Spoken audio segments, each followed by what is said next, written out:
بسم اللہ الرحمن الرحیم۔ شروع اللہ کے نام سے جو بڑا مہربان نہایت رحم والا ہے۔ السلام علیکم۔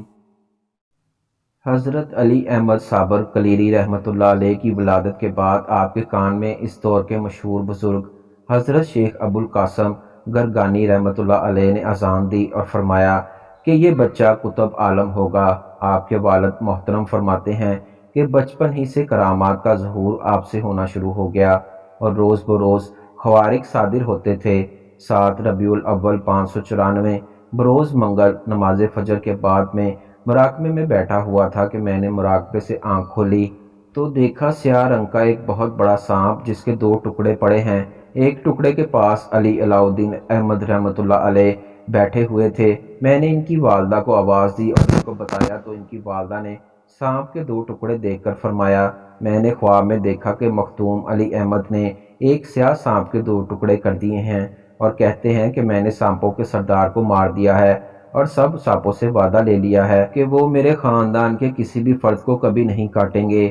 حضرت علی احمد صابر رحمۃ اللہ علیہ کی والدہ ماجدہ جب ہرات سے تشریف لائیں تو حضرت بابا فرید شکر گنج رحمۃ اللہ علیہ نے کہا کہ میں اپنے بیٹے علاء الدین علی احمد کی شادی آپ کی صاحبزادی سے کرنا چاہتا ہوں۔ تاریخ مشائخ چشت میں تحریر ہے کہ حضرت بابا فرید الدین گنج شکر رحمۃ اللہ علیہ کے 5 صاحبزادے اور 3 صاحبزادیاں تھیں۔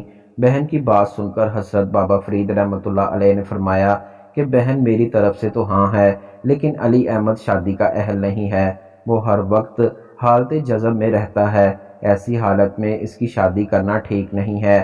اس جواب کو سن کر بہن نے یہ سمجھا کہ میں بیوہ ہوں اور میرا بیٹا یتیم اور مفلس ہے، اس لیے بھائی اپنی بیٹی دینے سے انکار کر رہے ہیں۔ چنانچہ یہ بات بہن نے بھائی سے کہہ بھی دی۔ جب آپ کی والدہ ماجدہ نے بہت اصرار کیا تو حضرت بابا فرید الدین گنج شکر رحمۃ اللہ علیہ نے شادی کے لیے رضامندی ظاہر کر دی اور اپنی بیٹی کی شادی حضرت علی احمد صابر رحمۃ اللہ علیہ سے کر دی۔ مخدوم علی احمد صابر رحمۃ اللہ علیہ کی والدہ ماجدہ کے پرزور اصرار پر نکاح شوال 613 بروز بدھ ہوا۔ رات کے وقت آپ کی والدہ ماجدہ نے آپ کے حجرے میں روشنی کی اور دلہن کو حجرے میں لا کر بٹھا دیا۔ آپ عبادت الہی میں مشغول ہو گئے۔ جب تہجد کا وقت ہوا تو آپ نے مراقبہ سے سر اٹھایا۔ حجرے میں ایک عورت کو بیٹھا ہوا دیکھ کر بہت حیران ہوئے اور پوچھا تو کون ہے؟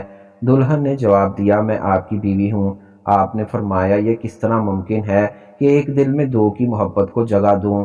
میں تو ایک کو دل میں بسا چکا ہوں، دوسرے کی بالکل گنجائش نہیں ہے۔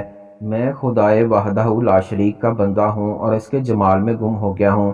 یہ فرما کر آپ رحمۃ اللہ علیہ عبادت میں مشغول ہو گئے۔ آپ کے منہ سے جیسے ہی الفاظ نکلے اسی وقت حجرے میں نور الہی کا نزول ہوا جسے آپ برداشت نہ کر سکیں اور بے ہوش ہو گئیں۔ پھر حرکت قلب بند ہو گئی اور آپ کی والدہ ماجدہ اپنے بیٹے کی مجوز بانہ کیفیت سے آگاہ تھی، اس لیے ان کے دل میں مختلف قسم کے خیالات پیدا ہو رہے تھے۔ فجر کے وقت حجرہ کھول کر اندر داخل ہوئیں تو دیکھا کہ آپ مراقبہ کی حالت میں ہیں جبکہ دلہن کا انتقال ہو چکا ہے۔ یہ دیکھ کر والدہ ماجدہ بہت خفا ہوئیں اور غصے کی حالت میں آپ کی کمر پر زور سے ہاتھ مارتے ہوئے فرمایا کہ میں نے تمہارے ماموں کی بیٹی سے تمہاری شادی کی تھی مگر تم نے دلہن کو کیا کر دیا؟ اب میں تمہارے ماموں کو کیا جواب دوں گی اور ان کے پاس جاؤں گی؟ حضرت مخدوم نے نہایت اطمینان سے جواب دیا امی جان اس میں میرا کیا قصور ہے، اللہ کی رضا یہی تھی۔